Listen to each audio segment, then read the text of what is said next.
How does a single dress become more famous, more talked about, and more remembered than the actual awards show it appeared on?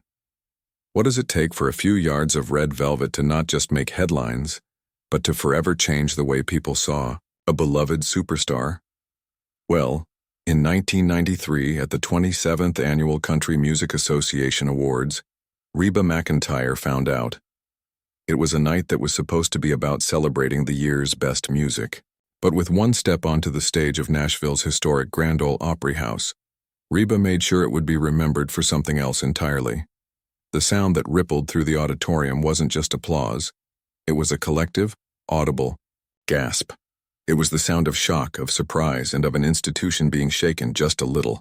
This is the story of that gasp, the story of a dress that left nothing to the imagination, and the story of how the queen of country music, in one daring moment, redefined her own reign forever. To really get the seismic shock of the red dress, you have to understand the woman wearing it, or rather the world's perception of her in 1993. By this point, Reba McEntire was no newcomer. She was royalty. A former barrel racer from Oklahoma, she'd spent the better part of 2 decades building a career from the ground up, paying her dues, touring relentlessly, and slowly but surely, climbing the charts. The 1980s were her breakthrough decade. After getting frustrated with the pop-leaning sound of her early records, she took creative control with her 1984 album, My Kind of Country. That was a masterstroke. It solidified her identity, cranking out hit after hit and establishing her as a neo-traditionalist force who could also deliver powerful, story-driven ballads. Songs like Whoever's in New England and The Last One to Know weren't just catchy tunes, they were mini-movies, 3-minute soap operas that resonated with a massive audience. Her music videos became cinematic events, cementing her reputation as not just a singer, but a master storyteller. By 1993, she was the undisputed queen of country music, a title she earned through pure talent and an unbelievable work ethic. She was a multi-platinum recording artist, a Grammy winner, and had already dominated the CMA's Female Vocalist of the Year award, winning it 4 years in a row from 1984 to 1987. But her image was built on more than awards. It was built on being relatable, dependable, and, let's just say it, respectable. She was America's fiery-haired sweetheart, a devoted mom to her son Shelby, born in 1990, and a sharp businesswoman. In an industry that was still deeply conservative, Reba was a pillar of its values. In the early 90s, country music was exploding into the mainstream, but the genre's core image remained tied to tradition and family-friendly values. Reba was a huge part of that crossover appeal, and she did it without ever losing her down-to-earth authenticity. She was the girl next door who made it big but never forgot her roots. Her fashion was always stylish, but generally seen as elegant and classic, not boundary-pushing. In her own words, she described her image back then as pretty straight-laced. She was a safe bet, a star who gave her audience exactly what they expected: powerhouse vocals and a polished professional presentation. This was the scene at the 1993 CMA Awards. Reba was at the top of her game. She was nominated for the coveted Entertainer of the Year award and was set to perform her massive duet, Does He Love You?, with her friend and backup singer, Linda Davis. The song itself was pure drama, a fiery showdown between a wife and a mistress. It was a smash hit, destined to be one of her most awarded songs. The stage was set for another triumphant night for the Queen. Nobody could have predicted that the biggest story wouldn't be about who won, but about what Reba wore. The audience settled in, expecting a powerful performance. What they got was a revelation. The story of the dress doesn't start with high-fashion glamour, but with quiet recovery. In the lead-up to the awards, Reba was home recuperating from foot surgery. This meant she couldn't be as hands-on with her wardrobe as usual. Instead, she put her trust in her longtime friend and designer, Sandy Spica Borchetta. Spica had been designing Reba's stage clothes for years, and she knew how to blend stunning looks with the functionality needed for quick changes during live shows. From her bed, Reba helped with the initial concepts, picking out colors and general shapes, but she left the finer details to Spica. The design was a floor-length gown of rich red velvet with a high turtleneck collar and long, flared sleeves, which sounds pretty modest on paper. The drama, however, was all in the torso. The plan was a deep, plunging V neckline, filled in with a sheer panel and decorated with sparkling red jewels. The whole process was rushed, with only 2 proper fittings before the big night. The first was at Reba's office. Even seeing the early mock-up, she was worried about how low the neckline was. She later remembered the conversation, saying, "I had only had 2 fittings. One was at our office, and I said, 'I think you need to fill some more stuff in.'" Spica, a total pro, reassured her, promising the final version would have plenty of sparkle for more coverage. Trusting her friend, Reba agreed. The second fitting, the first time she saw the finished dress, was on the day of the show, in her dressing room at the Grand Ole Opry House. Moments before a major awards show are always a whirlwind of nerves and last-minute prep. When Reba put the gown on, she felt that same worry. The neckline still looked incredibly low. "I looked in the mirror and I said, 'Sandy, this is still really low cut,'" she recalled. "But it's hard to tell how a dress will really look under intense TV lights from inside a dressing room." Spica tried to calm her star's nerves, offering a simple explanation. "Oh, I think it's the lighting in here." There was no time for debate. The show was live and her performance was coming up. Her then-husband, Narvel Blackstock, walked in and was visibly shocked, but it was way too late to do anything about it. Reba had a choice: panic or trust her designer. She chose trust. She figured the dim lighting was probably deceiving her. She felt beautiful. So she smoothed down the fabric, took a deep breath, and headed for the stage. She had no idea the lights wouldn't hide the dress's daring cut. They'd amplify it for the world to see, turning a fashion choice into a career-defining moment. The Grand Ole Opry House was buzzing on September 29, 1993. It was the 27th annual CMA Awards, country music's biggest night. Backstage, it was organized chaos. But amidst it all, Reba McEntire was a vision in red. Even before she hit the stage, the dress was making an impact. The legendary Chris Christopherson saw her backstage, stopped in his tracks, and said, "Wow, you look beautiful tonight." It was a small tremor before the earthquake. The show's host, the ever-genial Vince Gill, introduced the next performance, the hit duet, "Does He Love You?" As the opening notes played, a single spotlight cut through the darkness and found Reba. She walked out, and in that instant, the entire mood of the room shifted. It wasn't a slow burn. It was immediate. As the powerful stage lights hit the sheer panel of her gown, any illusion of modesty vanished. The velvet created a stark, crimson frame around what looked like a deep plunge of bare skin, decorated with a delicate web of glittering sequins. A sound rippled through the auditorium, a collective, audible gasp. Vince Gill later recalled it vividly. Everybody gasped. It was a sound of disbelief, of a line being crossed by an artist everyone thought they knew. Reba heard it too. Standing center stage, she was ready to sing a heartbreaking ballad, but that soft, sudden "ooh" from the crowd broke her focus. For a split second, she was confused.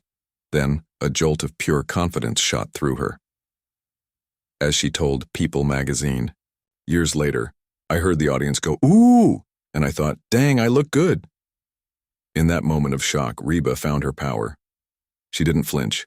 She just stood there, owned it, and then she began to sing. Her voice was, as always, flawless. As the camera zoomed in, Linda Davis made her entrance, providing the perfect visual and vocal counterpoint to Reba's daring statement.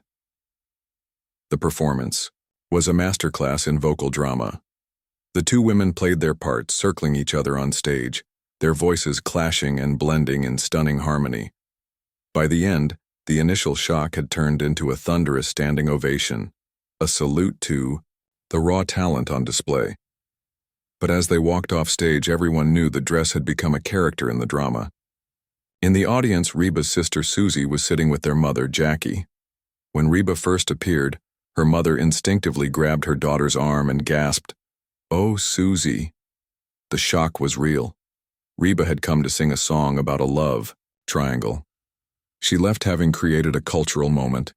The gasps had faded, but the echoes were just beginning. This moment defined an era in country music fashion, but it wasn't the only one. If you love stories about the moments that changed the game, make sure to subscribe and hit that notification bell so you don't miss our next story from the Music History Vaults. The performance was over, but the conversation was just starting. As soon as Reba walked off stage, the buzz was all about the dress. The reaction wasn't outrage, at least not at first. It was more like stunned amazement. Reba later said, "Everybody was just surprised. I don't think anybody burned my records, or anything." The shock came from who was wearing the dress. As Vince Gill put it, what's great about that moment was that it was unexpected out of Reba. The immediate aftermath was a whirlwind. Back at their office after the show, the dress was the only topic of conversation.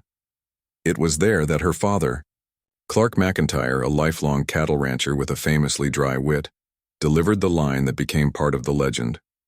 He looked his superstar daughter up and down and asked with a grin, "Reba, did you have that dress on backwards?" It was the perfect, down-to-earth reaction to a high-fashion moment. The next morning, the full impact was clear. Reba had been nominated for 2 of the night's biggest awards and didn't win either. But as she famously quipped, "I didn't win an award, but I did make the front page of the paper the next day." She wasn't kidding.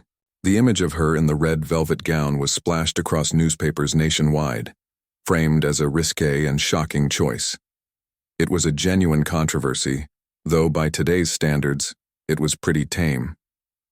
Reba herself later called the dress granny stuff compared to modern fashion, but admitted that for her at that time it was pretty scandalous. The dress did more than generate headlines. It sparked a conversation about Reba's identity. It challenged the country sweetheart persona. This one fashion choice introduced a new word into the Reba dictionary: bold. It was a declaration of confidence, a sign that she was more than a reliable hitmaker. She was a woman in total control of her image, unafraid to take a risk. The fallout wasn't about damage control. The dress didn't tarnish her crown. It added a new dazzling jewel to it, one that glittered with audacity. In the years after the 1993 CMAs, the story of the red dress grew from a one-night scandal into a piece of country music lore. The dress itself took on a life of its own, eventually being exhibited at the Country Music Hall of Fame and Museum, and even getting its own Wikipedia page. It wasn't just clothing anymore. It was an artifact. But the dress's true legacy is about where it fit in the larger story of Reba's career. The early 90s were a time of huge transformation for her.